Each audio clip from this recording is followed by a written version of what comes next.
Nintendo's original Joy-Cons were a revelation in their own right. Most handhelds have permanent controls that cause the system to be hit or miss, depending on the quality and durability of those controls. Swapping those integrated controls for a split gamepad that detaches and can be easily replaced makes the Switch much more versatile and customizable than most of its handheld competition. Add in their baked-in motion controls and high-quality rumble, and Joy-Cons are an odd controller idea that works incredibly well, and yet seems hard for other manufacturers to get quite right. But they're by no means perfect.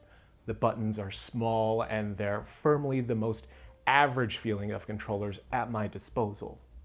I've also spent numerous videos on this channel talking about the hand cramps that result from their prolonged use when attached to a Switch. For most folks, grips or alternate controllers are just a way of life for using them as part of a handheld. Now, Nintendo's released the Joy-Con 2 alongside their new system. With the mound of improvements Nintendo's made for the sequel controllers, do they solve the most pressing issues? Well, let's find out. On their face, Joy-Con 2s look very different, but also very familiar. They retain the same general shape of original Joy-Cons while being just a bit taller, a bit rounder. Instead of connecting to a console via metal rails, the new controllers snap on via magnets, similar to Lenovo's Legion Go controllers.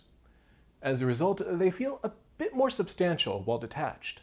And when attached, the new system feels much sturdier with no wobble in sight. Removal also feels a bit smoother, after a bit of practice. With original Joy-Cons, I frequently found the latch release button to be a bit awkward to press and hold while sliding upward. Now, the release mechanism only serves to operate a small push pin to leverage the controllers away from the Switch 2's magnets. Even if I yank the new controllers away from the system, no harm, no foul. It just feels like a better system overall. As do the improved input. Face buttons are slightly larger with a lower profile. They feel about as clicky as they could without mechanical switches, and are still as quiet as ever. I really like them, and it shows Nintendo has been paying attention to trends in third-party controller designs. The previous tiny SL and SR buttons have been replaced by large metal plates. They're now easy and satisfying to hit without additional accessories. In turn, it makes them much easier to use when splitting Joy-Cons with another person. The shoulders and digital triggers are likewise redesigned. They're now much bigger and fully wrap around the top corners of Joy-Cons. In effect, this makes them a bit more comfortable to rest my fingers on, since my hands can now rest more at an angle instead of having to cling straight on. They're also just a better fit for folks with larger hands, just in general. Instead of pushing straight down, like on most controllers, actuation's angled inward to help maintain a better grip. Actuation even feels uniform across the surface of both buttons. It works great for allowing me to shift my grip as necessary, but the bigger purpose is likely in support of the Joy-Con's mouse mode. More on that in a bit. Even the sticks get a slight bump in usability. They now have larger caps, what feels like a slightly larger range of motion, and large colorful guards around the stick gate. The extra guard should keep a bit more debris from the stick's internals. Hopefully that keeps it feeling like new for longer and decreases long-term risk of drift, if that's something you're worried about. My only real gripe is that these are essentially the same half-height sticks as the original Joy-Cons. They feel fine in use, but not spectacular. The smooth stick caps likewise don't do it any favors for maintaining my grip. Full-size sticks or textured stick caps would feel great paired with the Switch 2, but I guess that's where third-party controllers will still need to fill in gaps. In practice, all these small upgrades add up to a much better handheld experience than the original Joy-Cons. The buttons feel more responsive, the triggers feel more comfortable, and the sticks feel ever so slightly more usable. For the most part, Nintendo did a really great job with tiny adjustments that didn't fundamentally change the controller design. The upside to that is that the Joy-Con 2s are still great in the same way that the original Joy-Cons were great. They make the Switch 2 a really slim handheld despite its large screen and size. They're versatile for different use cases, and if they ever happen to break, I could easily buy a new pair for the admittedly high cost of $95. Beyond what's the same, Nintendo also tweaks some software under the hood. Rumble feels a tad bit more nuanced, and motion tracking feels slightly improved, though I can't tell if that's the Switch 2, the controllers, or just the placebo effect. Except for a missing IR blaster, these are pretty much the old Joy-Cons you either loved or hated, just better all around. That is with one exception: mouse controls. Each Joy-Con 2 has an optical sensor between SL and SR. When placed on a surface, the Switch 2 switches to mouse mode and allows users to control on-screen actions or a cursor by sliding one or both Joy-Cons around. A few Switch 1 games, like Game Builder Garage, already supported mouse controls, and a couple Switch 2 games, notably Cyberpunk 2077 and Welcome Tour, also allow the mouse mode usage in certain scenarios. When used in the Switch 2 menus, a cursor also appears when entering mouse mode. The entire Switch 2 UI can be navigated using the cursor alongside an attached keyboard for text input in the eShop. In all those cases, I've actually enjoyed using mouse mode quite a bit. Mouse controls are surprisingly responsive here, even when using the Joy-Cons on less than ideal surfaces. And while they're a bit narrower than I'd like for this use case, using the shoulder and trigger as mouse clicks isn't terrible. Likewise, using a stick as a scroll wheel feels intuitive. For anyone looking to use mouse mode, I just recommend using the bundled skates, if you can. They make the Joy-Cons just a bit more stable and smoother to slide. Having that extra material between the surface and the sensor likely also reduces wear over time. In general, it might honestly be the Joy-Con 2's killer feature. Both Valve and Microsoft have been attempting to merge typical PC and console controls for a while. Nintendo baking optical sensors into their default controllers feel like a step in a similar direction. If developers embrace the new feature, that could mean more precise aiming in games, easier porting of mouse-heavy games, or brand new control schemes that haven't been widely available to consoles in the past. It's honestly kind of exciting. Unfortunately, as overall decent as it feels, it's still a compromised mousing experience. The controllers themselves are a bit too thin for my hands to comfortably grip. It's fine in short bursts, but I couldn't see myself replacing my aging Razer Basilisk with one of these anytime soon. The sticks are also a bit of a problem. When trying to grip normally, it feels difficult to position my hand in a way that doesn't continuously risk knocking the stick when I need to reach the action buttons. At the same time, when the stick's useful, it's hard to get a good, solid grip that doesn't result in potential input errors when moving the mouse fast. Sticks can technically be removed without destroying them, it's just not easy. Considering how reminiscent this entire controller idea is to Lenovo's Legion Go, I kinda wish Nintendo had also duplicated their removable sticks. I guess that's just the price of creating a controller to appeal to as wide an audience as possible. I mean, if removable sticks managed to come off on accident during regular gameplay, that'd probably be worse for consumers than dealing with a stick during occasional mousecapades.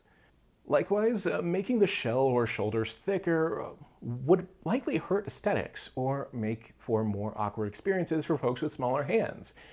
The Joy-Con design kinda needs to be incredibly average to allow as many people as possible to use it while packing in as much tech as possible to push forward Nintendo's gameplay ideas. I get it, and it's probably the right call for a mass market system that almost outsold Steam Deck lifetime sales in the span of 4 days. The issue is that many of us, despite all the upgrades, will still not enjoy the ergonomics of Joy-Con 2s. During testing, I found my hands to start cramping within a couple hours of play, even while playing less intense games like Pokemon Violet. The flatness of the Joy-Cons and Switch 2 leave nothing for my hands to grip onto during prolonged use. Unlike with smaller handhelds, my hands can't even comfortably rest at the system's bottom. As a small reprieve, I have noticed that using the kickstand as a finger rest can help somewhat. The edges of the thin stand are in just the right position to give some depth to the grip. But yeah, just like with the original Joy-Cons, folks enjoying handheld play will likely need to lean on third-party grips to provide adequate comfort.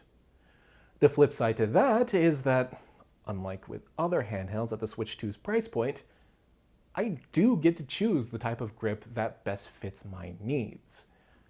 With the Switch 1, manufacturers like Mechanism and Satisfy leaned heavily on large back braces to give the Joy-Cons depth. They work great, and my wife almost always plays her Switch Lite with a Satisfy grip, but they're kind of cumbersome. You can still find those types of grips for Switch 2, but they're no longer necessary. Now, manufacturers are moving toward cases that fit specifically over the Joy-Cons themselves. Unlike the old braces, this allows the Joy-Cons to be detachable without a ton of extra hassle. That's great for keeping the Switch 2 versatile, but also helps to support the new mouse mode. Dbrand, Mechanism, and Genki all have their own concepts of what these cases should look like. Dbrand's erring on the side of durability and Steam Deck-sized grips. Meanwhile, Mechanisms catering toward modular grips and their customized mounting solutions. Somewhere in between sits the grip Genki sent me, MagSafe on the back and interchangeable grips on Joy-Cons. Genki's grip feels great in my experience. Even just a bit of extra depth to the Joy-Cons goes a long way. I've no reason to doubt that Dbrand's or Mechanism solutions will be exactly what certain folks need as well. While I'd still love if Nintendo introduced some more substantial Joy-Con Pro controllers with larger grips, maybe even a removable full-height stick, I'm actually not too upset about being able to customize the controller feel however I'd like. Outside handheld play, the Joy-Con 2s do also get slightly better. As wands, they feel comfortable in my hands for general gameplay, with or without the skates added. They're definitely not controllers that feel great with a death grip during intense moments, but few controllers are. Add in the grip Nintendo bundles with the Switch 2, and they turn into a solid standard controller, albeit not quite as great as the new Pro controller. The only real hassle I've had with the Joy-Cons detached is when using them horizontally. Over the years, splitting Joy-Con pairs has been essential for playing tabletop multiplayer or getting a few more people into a Mario Kart race. With the Joy-Con 2s, the longer size makes that experience a bit more awkward. Sticks feel a bit too far off to one side, a bit too close to the face buttons. It can't really be helped, considering it's necessary for comfortable handheld controls. However, it results in a sort of awkward claw grip that makes the experience less comfortable for me, even if SL and SR feel so much better to use. As with handheld play, adding accessories is kind of the solution here. Of course, Nintendo's own ubiquitous wheels will likely work fine for some folks playing Mario Kart, but there have also been some more standard grips that have popped up that'll be more useful over time. Mine were sent to me by a company called FastSnail, and honestly, they're much more comfortable than I'd expected. The soft plastics and large grips rival the Pro Controller 2 in terms of comfort. Meanwhile, the prominent indented shoulders up top make SL and SR even more comfortable to use and rest my fingers on. Even with the grip, the positioning of sticks and buttons aren't exactly ideal. However, these grips will elevate the usability of split controls enough that I won't feel bad when I inevitably hand them to someone to use at a get-together. If it sounds up your alley, I'll have a link to them down in the description. To wrap up this video, the Joy-Con 2 are a series of minor but significant upgrades to the original Joy-Cons. Attaching via magnets instead of rails make for better feeling connections. The buttons, sticks, and new design feel better to use during handheld play. Outside handheld play, motion controls feel a bit more accurate, while the improved SL and SR are nothing to sneeze at. Mouse controls work surprisingly well for such thin controllers. Even if not the most comfortable mousing experience, I've had a few complaints using them. Plus, their presence at all could allow for many more varied types of games to come to Nintendo's console. Beyond the high price for standalone pairs, the biggest downside to Joy-Con 2s is that they don't fix the ergonomics issues from the original Joy-Cons. Third-party solutions are stepping in to fill that gap. However, I wouldn't disagree with anyone who argued they shouldn't have to. Still, as the default controllers for a mass-market console, there's a ton to love about Joy-Con 2s, and the number of things they get right do overshadow most of the downsides. For me at least, especially since third-party solutions do exist. I'm really enjoying my time with them so far, and I think this is a great start to another handheld console's life cycle. Those are my thoughts though. Now's the time when I ask for yours. How are you feeling about the Joy-Con 2 so far? Have you had a chance to try mouse mode? Beyond ergonomics, what modifications would you like to see from third-party controllers in the future? Let me know down in the comments. As always, if you found this video helpful or informative, go ahead and give it a like to let me know, then get subscribed for more controller reviews in the very near future. Products from Genki and Fastnail were both featured in this video. Genki gifted me their attack vector case and other Switch 2 accessories out of the blue. Meanwhile, Fastnail provided their controller grips for feature during my Switch 2 coverage. Neither manufacturer received editorial input into the making of this video. Both are seeing it for the first time alongside y'all. If you'd like deeper dives into either product, let me know down in the comments. I'll also leave links to both in the description in case you're interested. That's going to be all for this video though. Thank you so much for watching all the way until the end. Until next time, catch you later.